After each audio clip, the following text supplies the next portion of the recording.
Awami League fascist Awami League যে নানা তৎপরতা দেশে এবং বিদেশে করতেছে,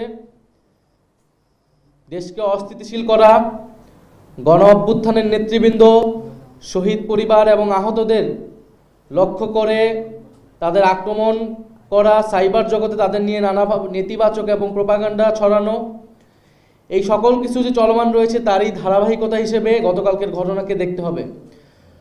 ফলে সরকারের পক্ষ থেকেও যে বিচার নিশ্চিত করার বিষয়টা আমরা বারবার বলে আসছি, সেই জায়গায় দুর্বলতা আছে দেখেই আওয়ামী লীগ এত তৎপরতা করার সুযোগ পাচ্ছে। কারণ আমরা দেখেছি ট্রাইব্যুনালের বাইরে যে সাধারণ কোর্টে মামলাগুলো হয়েছে সেখানে জামিন দিয়ে দেওয়া হচ্ছে এবং অনেক আসামিরা জামিন পেয়ে পরবর্তীতে পালিয়ে যাচ্ছে। অনেক এলাকায় আওয়ামী লীগের লোকেরা ছাড়া পেয়ে প্রকাশ্যে চলাফেরা করছে এবং শহীদ পরিবারদেরকে হুমকি দিচ্ছে। বৈষম্যবিরোধী ছাত্র আন্দোলন এবং জুলাইয়ের যারা আহত হয়েছিল তাদেরকে হুমকি দিচ্ছে। অনেক জায়গায় হামলার ঘটনা আমরা দেখেছি। ফলে এগুলো ছোট এবং বড় পর্যায়ে নানা ধরনের ঘটনা কিন্তু নানা বিতর্ক হচ্ছে। ফ্যাসিবাদের জমানায় যারা নিয়োগ হয়েছিল তাদের সম্পূর্ণরূপে অপসারণ হয়নি বা তারা থেকে গেল, কেন থেকে যাচ্ছে সেই বিষয়ে কোনো স্পষ্ট জবাব আমরা পাইনি। ফলে পররাষ্ট্র উপদেষ্টার কাছে বসে তার কাছে আমরা এই দাবিগুলো পেশ করব এবং তার থেকে আমরা জবাব দিতে চাবো যে আমাদের যে বিদেশে যে এম্বাসিগুলো রয়েছে তারা কেন আমাদের রাজনৈতিক নেতৃবৃন্দদের নিরাপত্তা প্রদানে ব্যর্থ হচ্ছে এবং কেন ফ্যাসিস্ট আওয়ামী তৎপরতা তারা বন্ধ করতে পারছে না। এর পাশাপাশি আমরা দেখতে পাচ্ছি যে আওয়ামী লীগকে একদিকে যেমন আওয়ামী লীগ তৎপরতা চালাচ্ছে, ষড়যন্ত্র করছে, সন্ত্রাসী কার্যক্রম করছে, অন্যদিকে দেশের কোনো রাজনীতিবিদ আওয়ামী লীগকে নির্বাচনে আনার ষড়যন্ত্র করছে। আমরা স্পষ্টভাবে বলতে চাই, আওয়ামী লীগকে নির্বাচনে আনার অথবা আওয়ামী লীগকে রাজনীতিতে পুনর্বাসন করার কোনো সুযোগ নাই। যারা এটা করার চেষ্টা করবে জনগণ তাদের বিরুদ্ধেই দাঁড়াবে, তাদের রাজনীতি বাংলাদেশ থেকে নাই হয়ে যাবে। ফলে জুলাই গণ অভ্যুত্থানে ৩৬শে জুলাই, ৫ই আগস্ট বাংলাদেশের ছাত্র জনতা আওয়ামী লীগের বিরুদ্ধে তাদের রায় জানিয়ে দিয়েছিল।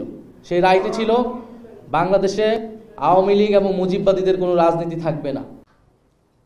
সার্বিক বিষয় পর্যালোচনা করে বলতে চাই যে এই যে ক্রমাগত হামলা, ষড়যন্ত্র এবং অপতৎপরতা চলমান রয়েছে, সরকারের পক্ষ থেকে উপযুক্ত কোনো ব্যবস্থা আসলে নেওয়া হয়নি। যখন উপদেষ্টা মাহফুজ আলমের উপর আক্রমণ হয়েছিল তখন আমরা বলেছিলাম যে গণ অভ্যুত্থানের নেতৃবৃন্দদেরকে টার্গেট করা হচ্ছে এবং এই ঘটনাগুলোর সাথে প্রশাসনের বিভিন্ন কর্মকর্তা জড়িত।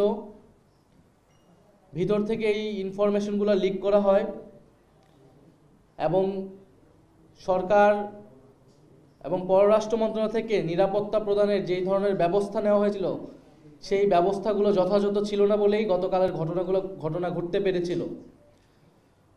ফলে আমরা এর নিন্দা এবং প্রতিবাদ জানাচ্ছি এবং সরকার এবং পররাষ্ট্র উপদেষ্টার কাছে জবাবদিহিতা চাইছি যে সরকার তার সফরসঙ্গী হিসেবে, ডক্টর ইউনূস তার সফরসঙ্গী হিসেবে রাজনৈতিক নেতৃবৃন্দদের নিয়ে গেলেন, সেখানে আমাদের যাওয়ার কথা ছিল না। প্রধান উপদেষ্টা ডক্টর মোহাম্মদ ইউনূসের আহ্বানেই আমরা রাজি হয়েছিলাম। সেখানে তাদের সম্পূর্ণ নিরাপত্তা এবং সম্মান নিশ্চিত করার দায়িত্ব ছিল সরকার এবং প্রশাসনের, সেটি করতে তারা ব্যর্থ হয়েছে। দ্বিতীয়ত, এটি কোনো বিচ্ছিন্ন ঘটনা নয়। মুখ্য সমন্বয়ক নাসিরউদ্দিন পাটোয়ারী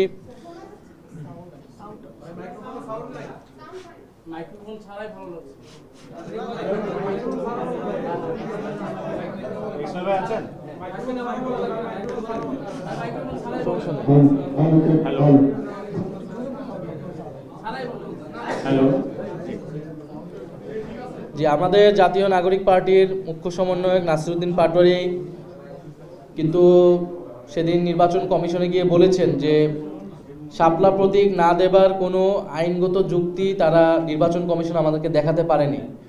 ফলে আমরা এখন পর্যন্ত শাপলা প্রতীকই অটল আছি। নির্বাচন কমিশন আনুষ্ঠানিকভাবে এই বিষয়ে সিদ্ধান্ত নিলে আমরা আমাদের চূড়ান্ত প্রতিক্রিয়া জানাবো। দ্বিতীয়ত হচ্ছে গণ অধিকার পরিষদের সাথে যেটা সংযুক্তির বিষয়টা, সেটা আমরা বলেছি, সেটা আলোচনার পর্যায়ে রয়েছে। সে বিষয়ে কোনো সিদ্ধান্ত হলে আমরা আনুষ্ঠানিকভাবে আপনাদেরকে জানাবো। আর মির্জা ফখরুল ইসলাম আলমগীরের বক্তব্যের প্রেক্ষিতে আমি এই মুহূর্তে কোনো প্রতিক্রিয়া দিতে চাই না। যেটা আমি আমার বক্তব্য শেষে বলেছি, যদি আওয়ামী লীগকে পুনর্বাসন করার রাজনীতি এখন বিএনপি গ্রহণ করে থাকে, তাহলে সেই রাজনীতি বিএনপির জন্য কাল হয়ে দাঁড়াবে। ফলে আমরা বলবো যে বিএনপিকে আমরা গণ অভ্যুত্থানের অংশীদার মনে করি, আমাদের ফ্যাসিবাদ বিরোধী লড়াইয়ের অংশীদার মনে করি। বিএনপি যাতে ভুল রাজনীতি না করে সেজন্য বিএনপির প্রতি আমাদের আহ্বান থাকবে। বাংলাদেশকে নতুন করে গঠন করতে হলে বাংলাদেশের সংস্কার, বিচার এবং বাংলাদেশের পুনর্গঠন প্রশ্নে এখানে আওয়ামী লীগ যে সকল বৈদেশিক শক্তির সমর্থনে দেশে ক্ষমতায় ছিল, জনগণের বিরুদ্ধে গিয়ে তাদের সাথে আপোষ করে আসলে বাংলাদেশে আর রাজনীতি করা সম্ভব নয়। আর জাতীয় নাগরিক পার্টি কোনো শক্তি না, এটা আসলে রাজপথে ভোটের মাঠেই জনগণই এটা রায় দিবে। আমরা দেখতে পাচ্ছি যে জাতীয় নাগরিক পার্টি যাতে নতুন শক্তি হিসেবে আবির্ভূত হতে না পারে, সেই জন্য কিন্তু চতুর্মুখী আক্রমণের শিকার আমরা হচ্ছি, গত 1 বছর ধরেই হচ্ছি। কারণ বাংলাদেশের এস্টাবলিশমেন্ট, যারা বাংলাদেশকে নতুন করে পুনর্গঠন করতে চায় না, যারা পুরনো ক্ষমতা কাঠামোকেই রাখতে চায়, এটা শুধু আওয়ামী লীগ না, আওয়ামী লীগের বাইরেও বিভিন্ন শক্তি, তারা কিন্তু চায় না যে তরুণদের একটি শক্তির উত্থান ঘটুক, জাতীয় নাগরিক পার্টির উত্থান ঘটুক। ফলে গত 16 বছর ফ্যাসিবাদ বিরোধী লড়াই যারা করেছেন, নির্যাতিত হয়েছেন, তাদের প্রতি আমাদের সমবেদনা রয়েছে, সহমর্মিতা রয়েছে, কিন্তু তাদের নেতৃত্বে গণঅভ্যুত্থান হয় নাই। তারা বারবার আহ্বান করার পরেও কিন্তু জনতা রাজপথে নেমে আসেনি। ফলে জনগণ কাদের কথায় নেমে আসবে, জনগণ কাদেরকে সমর্থন করবে, এইটা আসলে আমরা ভোটের মাঠে এবং রাজপথে আমরা বুঝতে পারবো।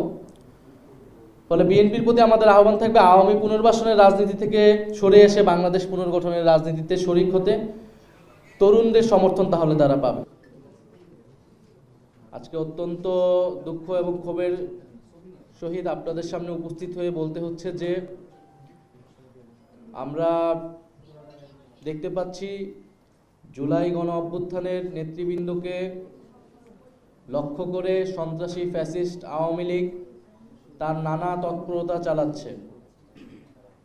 আমরা এর আগে জুলাই পদযাত্রায় গোপালগঞ্জে জাতীয় নাগরিক পার্টির নেতৃবৃন্দের উপর হত্যার নীল নকশা নিয়ে যে আক্রমণ, সেই আক্রমণ আমরা দেখেছি। উপদেষ্টা মাহফুজ আলম এবং গণ অভ্যুত্থানের নেতা মাহফুজ আলম এর আগে বিদেশ যখন গিয়েছেন লন্ডনে এবং আমেরিকায়, তখন তার উপর হামলা করার চেষ্টা করা হয়েছে।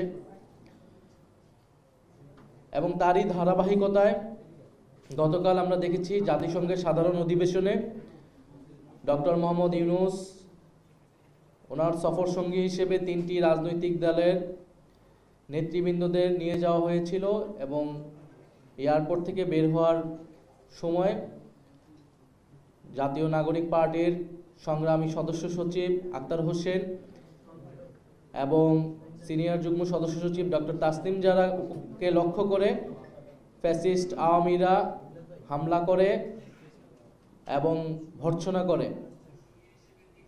আমরা 4টার সময় শাহবাগে জাতীয় নাগরিক পার্টির ঢাকা মহানগর উত্তর এবং দক্ষিণের উদ্যোগে বিক্ষোভ মিছিল অনুষ্ঠিত হবে এবং বাংলাদেশের সকল জেলা এবং মহানগরে গতকালকের হামলার প্রতিবাদে বিক্ষোভ মিছিল অনুষ্ঠিত হবে। এছাড়া আমরা সুস্পষ্ট কিছু দাবি সরকারের কাছে রাখতে চাচ্ছি। গতকালকের ঘটনায় সকল হামলাকারীদের চিহ্নিত করা এবং অবিলম্বে গ্রেফতার করা। নিউ ইয়র্কের কনসুলেট জেনারেলকে অবিলম্বে পদত্যাগ করতে হবে এবং ঘটনার সম্পূর্ণ তদন্ত করে নিরাপত্তা প্রদানে ব্যর্থ কর্মকর্তাদের শাস্তিমূলক ব্যবস্থা নিতে হবে। দ্বিতীয়ত, ফ্যাসিবাদের জমানায় নিয়োগকৃত আওয়ামী দোসরদের ফরেন মিনিস্ট্রি থেকে অপসারণ করতে হবে। উপদেষ্টা মাহফুজ আলমের উপর হামলাকারী হিসেবে যে 5 জনকে গ্রেফতার করা হয়েছে তাদের তালিকা প্রকাশ করতে হবে। তৃতীয়ত, জুলাই গণহত্যার বিচার স্বচ্ছ করা এবং ত্বরান্বিতকরণ করা। দল হিসেবে সন্ত্রাসী আওয়ামী লীগের বিচার নিশ্চিত করা। ট্রাইব্যুনালে এখনও দল হিসেবে আওয়ামী লীগের বিচার শুরু হয়নি। আমরা ট্রাইব্যুনালের কাছে এটার আবেদন জানাবো এবং সরকারের পক্ষ থেকে যাতে উদ্যোগ নেওয়া হয়, যাতে দল হিসেবে আওয়ামী লীগের জুলাই গণ অভ্যুত্থান সহ গত 15 বছরের মানবতা বিরোধী অপকর্মের তদন্ত করে সেটার বিচার কার্যক্রম শুরু করা হয়। এছাড়া পররাষ্ট্র উপদেষ্টার সাথে আমরা বসবো এবং তার থেকে আমরা জবাবদিহিতা চাবো, কেন বারবার এই ঘটনাগুলো ঘটতেছে দেশের বাইরে। এবং আমরা বিভিন্ন সময় দেখছি পররাষ্ট্র মন্ত্রণালয় কর্তৃক যেই নিয়োগগুলো দেওয়া হচ্ছে